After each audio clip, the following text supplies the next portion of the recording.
Hi guys, happy Samhain, or to those of my faith or my practice, blessings of winter faileth.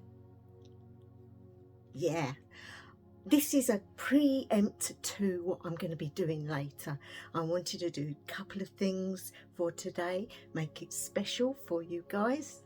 I'm going to be sorting my altar out, but I'm going to be doing a video later. And it's going to be a surprise, so carry on watching later. I'm going to be putting 2 videos up. Hope you enjoy. This is actually I'm just going to be waffling on and sorting out my altar and making it great for later on, because having had surgery and stuff, I haven't had time to do a lot of stuff, to be honest. So this is where my creativity will start to kick in. Now I can see what I'm doing. So let's get on to it, guys. Let's take those off there. Now, the incense I would use at this time of year is my favourite, mugwort. I love mugwort. And so that dish will be really for an offering, I think, more than anything. And I think maybe I can get that in there. I don't know, let it melt a bit. Yeah, we'll have to sort something out. Oh dear. So let's put the cloth on now. Everybody to their own. Altar cloths are not obligatory, but they do make for good look and make you feel like you're in the right period of time. So we always did cloths in the Alexandrian tradition. I don't always do cloths now, but around this sort of time I would, because I like the colour scheme and it helps to shift the consciousness, which is a good thing. I do like black, just a little bit of I'm just being silly now, guys. Oh dear, what did I do with it all? Now, if I'm going to use this, I'm going to put that there. These are pretty good. I've got the one on chains, but the censer is really good if you can have one like this.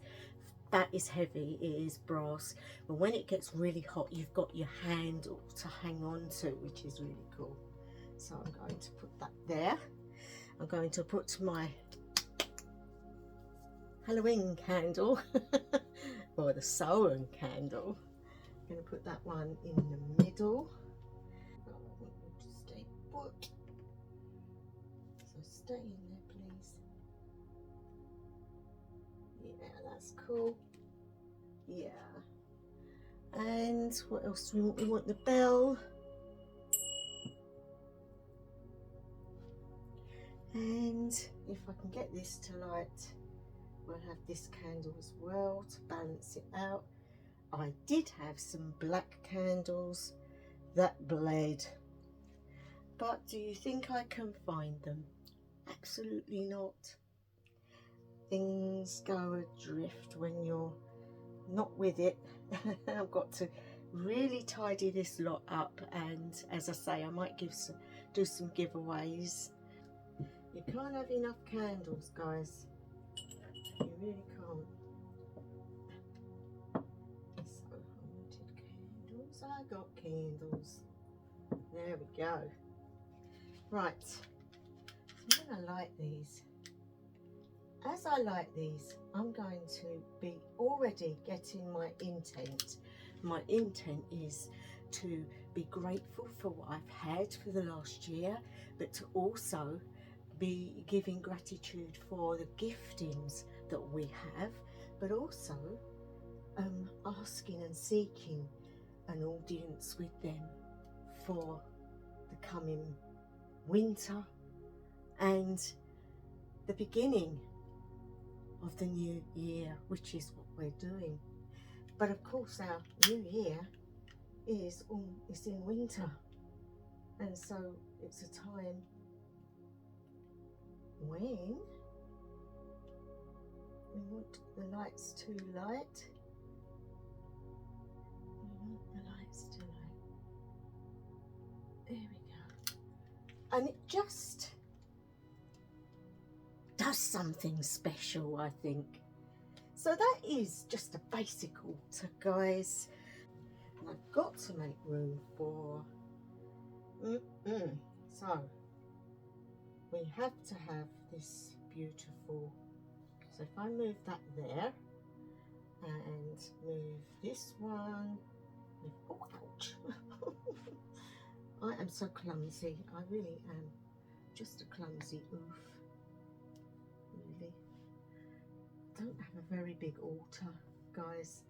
As you get older you don't need all the stuff, but I want my lovely skull on here. So there we go, a bit cluttered, but it doesn't matter.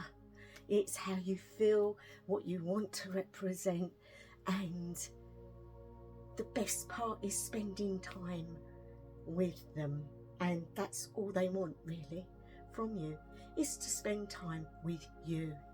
So what is it all about? Well, I can only go by the two things that I practiced, and the first one was obviously Alexandrian, and that was about opening the gate in the north east, which is the death gate, which is allowing spirit to communicate with us, but only for this time, only for this ritual. Whereas as a Seidr practitioner, I work with them all the time.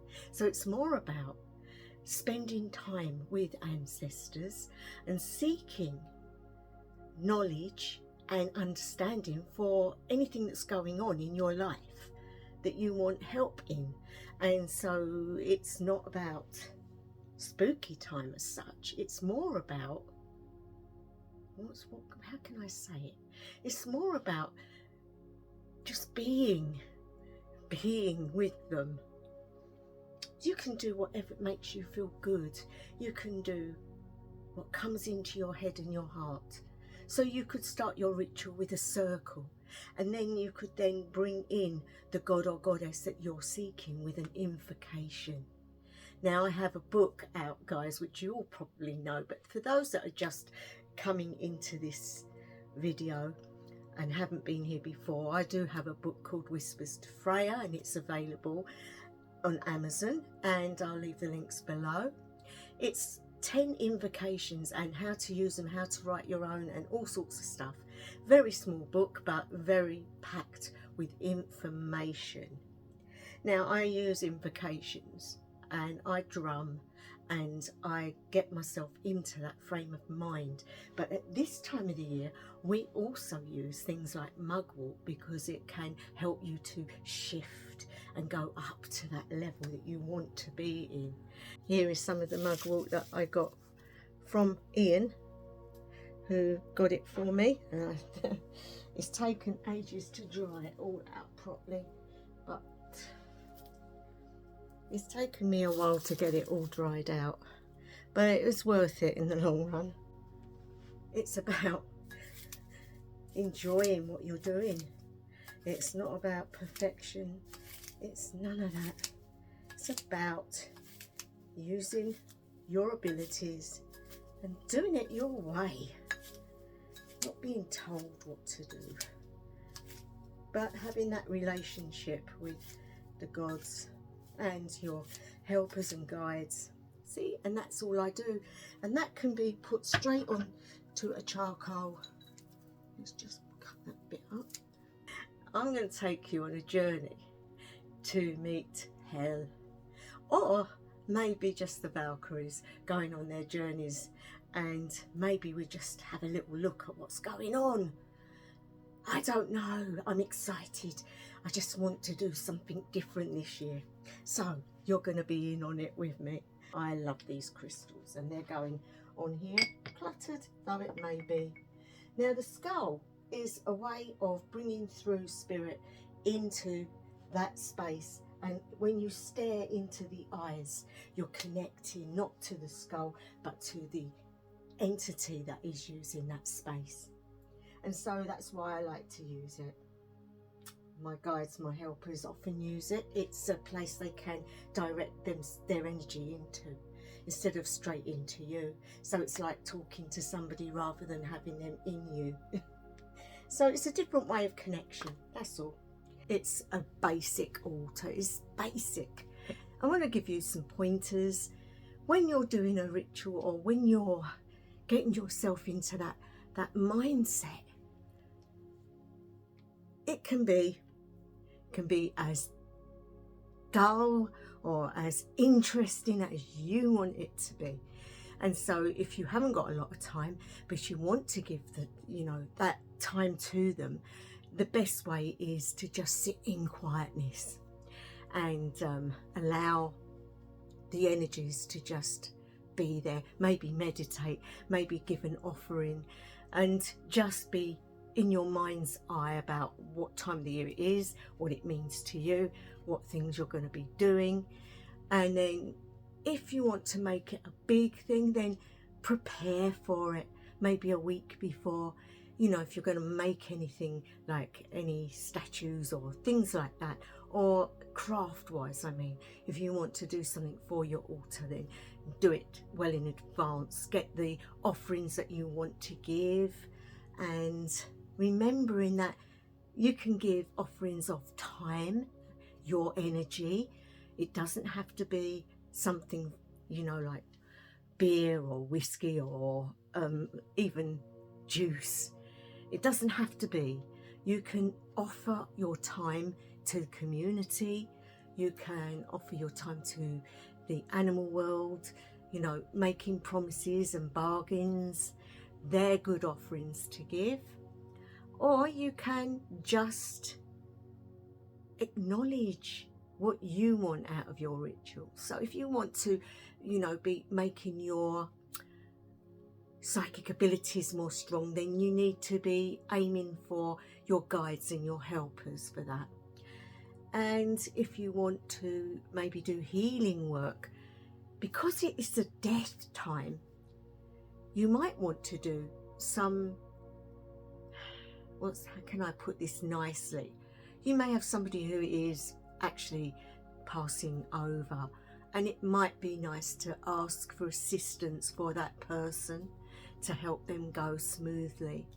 So you could do stuff like that, or you could in fact do inner healings within yourself to make yourself more valid for the work that you're going to be doing for people. It's also, this time of the year is a quiet time, so learning and gaining more information is a good thing to do. So you could even just cast a circle and maybe read something in that circle with the incense, and using mugwort will help you to see it on a different level. Little things like that. There are all sorts of things you can do.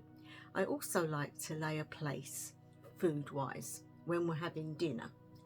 Maybe put a candle in the window to let spirits see that they're welcome. And by setting a place of food for them, you're actually inviting them to eat with you and be with you and commune with you, which I think is really nice. And a lot of people open the street door and say the name of the person and welcome them in, and then when they leave, they open the door and then shut it behind them. So it's different ideas that you can do. And as I said to you at the beginning, a lot of people do it in different ways, down to the type of practice that they are doing. So I'm going to leave this one here.